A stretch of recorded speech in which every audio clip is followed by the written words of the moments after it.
que ce dossier, il avait démarré, c'était une incidente qui nous avait été transmise par la GIRS Marseille de l'assassinat de Jean Leitch. Dans ce cadre-là, on avait été saisi d'un certain nombre d'écoutes qui pouvaient laisser à penser à l'existence d'emplois fictifs. L'enquête sur commission rogatoire du juge d'instruction a permis de mettre à jour un vaste système de détournement de biens et de fonds publics qui avait pour cœur le cabinet de la CTC de M. Jacob durant sa mandature, avec plusieurs reproches, soit des emplois fictifs, des personnes qui étaient attirées au cabinet dont on a du mal à ce stade de l'information à justifier de l'activité réelle. Il s'agit là par exemple du travail de Madame Sabine Viola, qui est la fille de Dominique Viola, qui était conseiller au cabinet, ainsi que le travail de Laurence Mac, détachée auprès du directeur général des services, dont elle était la concubine, et où là aussi nous avons quelques difficultés à ce stade à déterminer la réalité de son emploi. Nous avons également dans le cadre de ce système des éléments qui nous avaient été révélés par un rapport de la Chambre régionale des comptes, où là encore au niveau du cabinet, on a un certain nombre de dépenses injustifiées qui ont explosé d'ailleurs au sein de cette mandature, à la fois en utilisation de véhicules de service à des fins personnelles, de déplacements sur le continent ou à l'étranger sans justification par une activité professionnelle relative à la CTC, avec descente dans des hôtels luxueux qui ne correspondent pas aux tarifs administratifs des frais de déplacement habituels. Donc un vaste système que nous chiffrons à ce stade à environ 500 000 euros de détournés. Et ce soir, après avoir entendu l'ensemble des personnes qui étaient placées en garde à vue au sein de la DRPJ, le magistrat instructeur a mis en examen 6 personnes. Tout d'abord, Paul Jacob, ex-qualité de président de la collectivité territoriale de 2010 à 2015, c'est-à-dire en signant ses arrêtés, en validant ses notes de frais, il a permis la dilapidation de ces sommes. Je tiens à signaler que contrairement aux autres personnes, Paul Jacob n'est pas mis en examen au titre du recel, c'est-à-dire qu'il était à la tête de ce que nous estimons être ce système, mais qu'il ne s'est jamais enrichi personnellement, et bien au contraire, puisque j'ai une anecdote à vous livrer, quand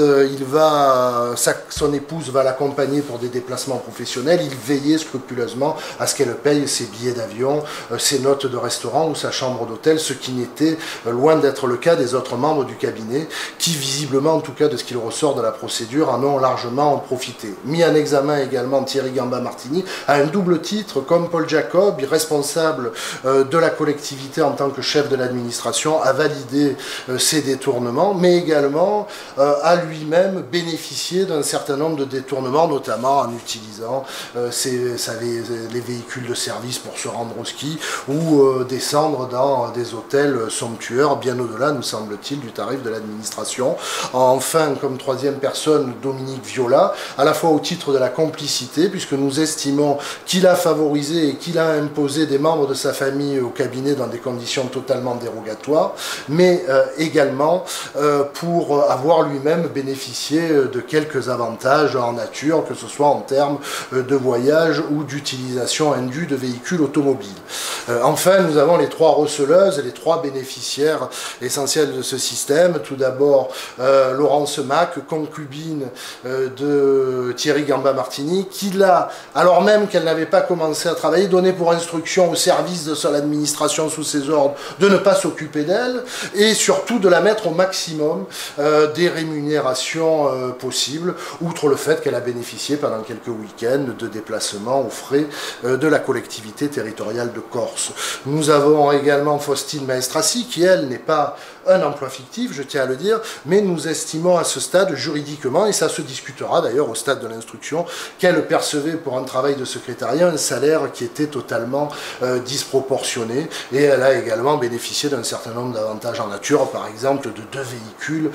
automobiles rien que pour elle, et avec un certain nombre de voyages là aussi sur le continent qui à ce stade ne sont pas justifiés et lui ont valu cette mise en examen au titre du recel. Et enfin Sabine Viola, la fille de Dominique Viola, dont nous pensons qu'elle exerçait un travail fictif là encore comme chargé de mission au cabinet chargé des affaires européennes, avec là aussi un certain nombre d'avantages en nature, en termes d'automobile et de voyage, notamment à l'étranger, qui ne nous paraissent pas en l'état justifié. Je tenais à vous indiquer à ce stade que chacun des protagonistes nie, sauf quelques points de détail, l'intégralité des faits qui leur sont reprochés, qu'ils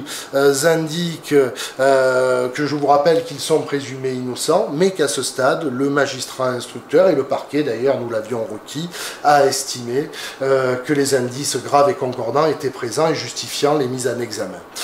Ils ont été également les uns et les autres placés sous contrôle judiciaire avec interdiction de se rencontrer et enfin de devoir cautionner chacun à ce stade une somme de 10 000 €. Examen pour le conseil départemental, mais juridiquement, Stéphane Domar, qui ayant été déjà mis en examen dans la procédure, ne peut plus être entendu par les services de police. Il ne peut plus être entendu que par le magistrat instructeur et il est possible, mais là je ne m'engage pas à ce stade-là, qu'il soit convoqué intérieurement par le juge d'instruction pour répondre effectivement du caractère ou non fictif de son emploi à la CTC et de l'utilisation des véhicules de la CTC que nous estimons être indus. L'instruction n'est pas close, d'autres personnes pourraient également être mises en examen. Fernand Martin a été mis en examen pour détournement et recel de fonds publics. Il s'est expliqué durant toute la garde à vue avec le souci du détail et de l'exhaustivité, ce qui est plutôt rare et qui mérite d'être souligné. Et il a fait une déclaration spontanée auprès du juge d'instruction, au bénéfice de laquelle il a expliqué qu'il avait agi dans un cadre strictement légal. Il lui reprochait des détournements de fonds publics et des recels. Il les conteste, encore une fois, avec beaucoup d'énergie et avec notamment la volonté de s'expliquer de la manière la plus complète, comme je vous le disais. Il a pris le soin, d'ailleurs du reste, tout au long de la garde à vue, de répondre de manière extrêmement documentée au plan juridique et au plan factuel.